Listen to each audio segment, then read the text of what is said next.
Hello everyone. तर कशा आहात तुम्ही सगळे? आय होप छान असाल आणि मी पण खूप छान आहे. तर काल तुमच्याशी हा ड्रेस मी शेअर केला होता, तर आज वेअर पण केलेला आहे. नक्की सांगा कसा दिसतोय मला. आणि निघालो होते आम्ही मार्केटला. उद्या 26 जानेवारी असल्यामुळं तर पहा, हे रियांचे एकदम आवडते फ्लॉवर्स आहेत बरं, मला पण फार आवडतात. आणि त्याच्यानंतर मार्केटमध्ये आलो आम्ही. तर उद्या 26 जानेवारी असल्यामुळे मस्तपैकी झेंडे आणखीन वेगवेगळ्या टाईपचं भरपूर काय आलेलं आहे. आपल्या लहानपणी एवढं काही नव्हतं, आता भरपूर प्रमाणामध्ये झालेलं आहे. रांगोळी म्हणा, बाकी काही साहित्य म्हणा. त्याच्यामुळं ते बघत बघत मस्तपैकी व्हिडिओ करत मी निघाले होते शिवाजी चौकामध्ये. तर शिवाजी चौकामध्ये आलो तर तिथं भरपूर प्रमाणामध्ये झेंडे, आणखीन हातातले जे पट्टी असतात त्या, आणखीन बांगड्या वगैरे मुलींसाठी भरपूर व्हरायटीज असतात. तर हे पाहून ना मला माझ्या लहानपणीच्या गोष्टी आठवल्या. आपण कसं आदल्या रात्रीच मस्त सगळं तयार करून ठेवायचं, कपड्याला इस्त्री धुवायचे. दरवेळेस नवीनच कपडे भेटतील असं काही नसायचं. प्रत्येकाचं वेगवेगळं असायचं, कारण आम्हाला प्रत्येक वेळेस नवीन कपडे भेटतील असं काही नव्हतं त्यावेळेस. जसं त्यांची आमच्या आईवडिलाची परिस्थिती होती त्याप्रमाणे मुलं तेवढे हट्ट पण करत नव्हते तेव्हाचे. आताचे मुलं भरपूर हट्ट करतात. आणि त्याच्यानंतर मस्तपैकी मेहंदी काढायची लगबग असायची. त्यावेळेसचे म्हणजे दिवसच खूप वेगळे होते ना. आत्ता या मुलांना आहे एक्साइटमेंट, पण आपली खूप वेगळी होती.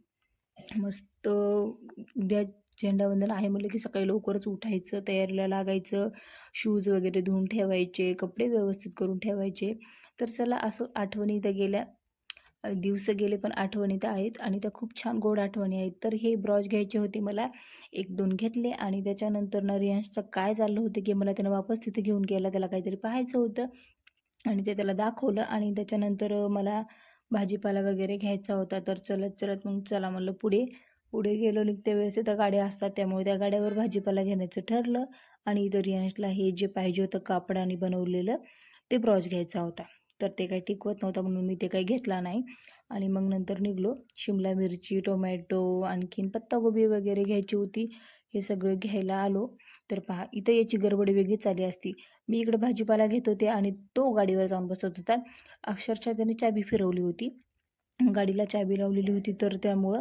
आणि मग नंतर घेतलं पहा इथं भाजीपाला वगैरे. टोमॅटो मला रेड कलरचे पाहिजे होते, छान डार्क, ते पलीकडच्या गाड्यावर होते. पण इथं पत्ताकोबी आणि शिमला मिरची घेतली, त्यामुळं मला इथंच घ्यावे लागले.